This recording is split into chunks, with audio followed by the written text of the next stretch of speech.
During one of my recent coaching conversations, a question came up which reminded me of one of my own experiences working with a coach. And that was more than 10 years ago. And what I learned from that was like the quality of our questions determine the quality of the results and the quality of the life that we live. And the question that I asked my coach more than 10 years ago was that how do I convince my hesitant boss about an idea that I had, right? So the question was, how do I convince my hesitant boss to agree to my idea? And their response was, can you see that this question is a trap? So my coach responded that we can go down the rabbit hole of trying to find an answer, that how do I get my hesitant boss to agree to my ideas. But she said that, can you see that this question is a trap? And it would be much better if we work on asking first a better question rather than going down the rabbit hole of answering whatever question is coming up. And that is a practice that has stayed with me. Every time I have a question or every time I see a question from a client, I always challenge them to see where is this question coming from and is there a better question that can be asked. So when I say how do I convince my hesitant boss, can you get the one word which is the key problem in this question? It's the word hesitant, right? Because if you're trying to convince your hesitant boss, you will always be struggling. You will always be facing friction or stress or continuously be in your mind that how do I get out of this? Because let me share that what my coach told me, because you cannot convince your hesitant boss. If you think that your boss is hesitant, you cannot convince, or you cannot convince at least with ease. And normally when we use language like this, hesitant boss, we think that the word hesitant is describing the boss or the word in front of it. But what we are really seeing is how we are looking at the situation. Because there is no one person who is hesitant or not hesitant, or replace hesitant with any other adjective for that matter. We think that when we use an adjective, we are describing the word that we are putting it, or the person or the situation. But what we are really saying is how we are looking at the situation. And if I am looking at my boss as hesitant, as a hesitant person, it will always create problems in my relationship, especially when I'm trying to come to an agreement, try to reach a conclusion. And that was a big aha moment for me. And ever since, I have always questioned my questions myself and asking, what is my state of being that I'm asking this question? Because this question, how do I convince my hesitant boss, for a long time for me was coming from a state of being scared or anxious, or trying to prove my worth to the organization, to my team, and so on. And that always puts you, or at least was putting me, in the back foot without me even realizing. Similarly, coming back to my coaching conversation recently, the question that my coachee came up with is that how do I find more time to get more done? And once again, it immediately reminded me of this conversation more than a decade ago. And I asked this person that, can you see this question actually has two big traps. So how can I find more time to get more done?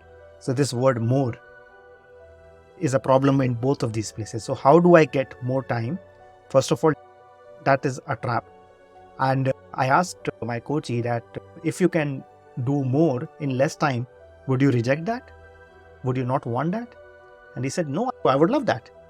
But the question will not allow you to look into those places at how can I do more in less time. The question will predispose you to continuously trying to find space in your calendar or to fill up space. And I've been there. I've tried to fill up every second of my calendar, right? I remember even if I would have 10 seconds, I would open up a book and try to read 1 or 2 sentences.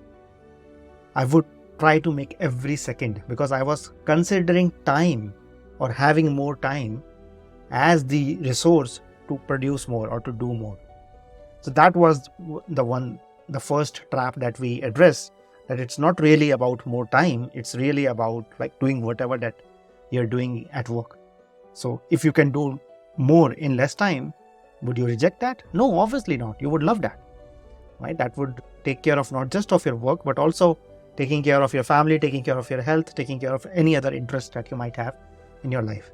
And now we come to the second trap in the question, that how do I get more done, right? And then I ask the person, is it about doing more, or is it about producing more or producing better results which are more valuable to whichever teams or whichever like people you are accountable to? And he said, yes, it's not about doing more. It's really about delivering on some commitments and some promises that I have made to my boss, I have made to some other external stakeholders and so on, right? And it's never about doing more. So how do I find more time to do more is a double trap, right? Instead of that, a better question would be, how do I produce results of more value? And then you can add in less time or in like without spending extra time if you want to. But a much better question is, how do I produce results or produce better results which are of more value or which produce more value over a period of time to the people that I'm accountable for? And that could be your boss, that could be your stakeholders, that could also be your team members. And then, since this person was also dealing with work-life balance and always a lack of time, we even framed a better question, that how do I double, right? We tried to make it more specific and make it more powerful. How do I double the impact or the results that I am producing or the value that I am producing for my stakeholders by spending less or by spending half the time that I am spending right now? So when this person came to me, he did not have enough time and he wanted to produce better results, right? So the new question, and I want you to see the power in this question compared to the original question. How do I double my impact and the value that I am producing by spending less, by spending half the time that I'm spending now? Can you see the power of this question? Can you see the doors this question can open? And it will also allow you to see time not as a unit to produce more results, right? You will, by asking how do I do more in less time, or how do I create double the impact in half the time spent, you will actually start to see all of those areas where you're spending time which is not directly leading to the result, and give you the option to either say no or to delegate or to delay whatever that is taking up your time right now. So once again, before I end, right, do not jump first into answering the questions that you have. Question your question first. Come up with a better question. Increase the quality of your questions, because that will determine the quality of the results, the quality of your leadership, and the quality of your life. Until next time, keep choosing leadership, keep deploying yourself.